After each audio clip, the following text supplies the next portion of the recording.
কামনা করি, আল্লাহ আমার যে বিক্ষিপ্ত পরিবারটাকে একত্রিত করে দাও। আমি ভাই মহৎ ব্যক্তি না, আমার জীবনের বিনিময়ে কাউকে আমি ক্ষমা করতে পারছি না। বহুবার গ্রেপ্তার হয়েছি, বহু মামলা হয়েছে, ন্যায় বিচার তো দূরের কথা, আমাদেরকে পুলিশের কষ্টকর যে একটা ভ্যান যেটা আছে, আমি আজকের এই সরকারের কাছে আবেদন করব এই ধরনের নিপীড়নমূলক ভ্যানগুলো যেন প্রত্যাহার করা হয়।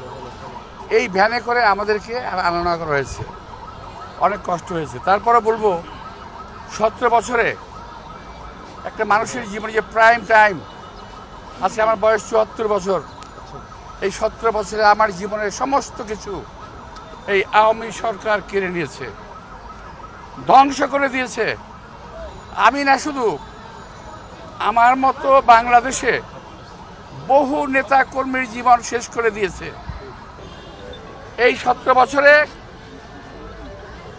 আমাদের বহু কর্মী নিহত হয়েছে, জেলখানায় মারা গেছে, বিনা চিকিৎসায় জেলে মারা গেছে। এই 17 বছরে বহু পরিবার ধ্বংস হয়ে গেছে, একইভাবে আমার পরিবার ধ্বংস হয়ে গেছে। আমি যখন আল্লাহর কাছে দোয়া করি, নামাজ পড়ি, আমি পরম দয়ালু করলাম আল্লাহ তাআলার কাছে আমি দোয়া করি, কামনা করি, আল্লাহ আমার যে বিক্ষিপ্ত পরিবারটাকে একত্রিত করে দাও। আমার পরিবারটা ছিন্ন বিচ্ছিন্ন হয়ে গেছে, আমার এই বিক্ষিপ্ত পরিবারটাকে একত্রিত করে দাও। এটার হলো না, একটা ভাই মারা গেল আমেরিকাতে, একটা ভাই দীর্ঘদিন বাইরে আছে, আমি দীর্ঘদিন অসুস্থ অবস্থায় এই কোর্টের বারান্দায়, আপনারা দেখেছেন আমাকে বহুবার।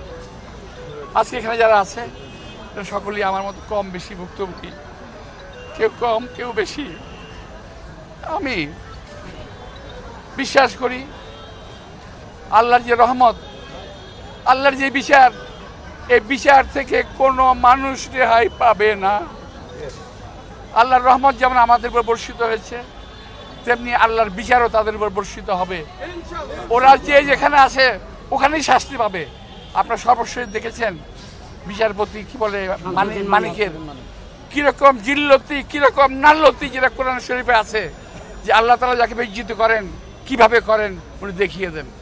তো আমি জানি, আমি চাই আল্লাহ তাআলার কাছে সেই বিচারটা। হ্যাঁ, অনেকে বলতে পারেন ক্ষমা মহত্বের লক্ষণ।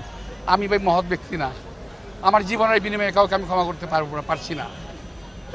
এই বিচার আল্লাহ তাআলার কাছে আমি চাই, এবং আমার সঙ্গে আমার সঙ্গের যে সহকর্মীরা আছে, রাজনৈতিক যারা চলে গেছেন, তাদের পরিবারের মাগফিরাত কামনা প্রতি সমবেদনা জানাচ্ছি, তাদের আত্মার মাগফিরাত কামনা করছি।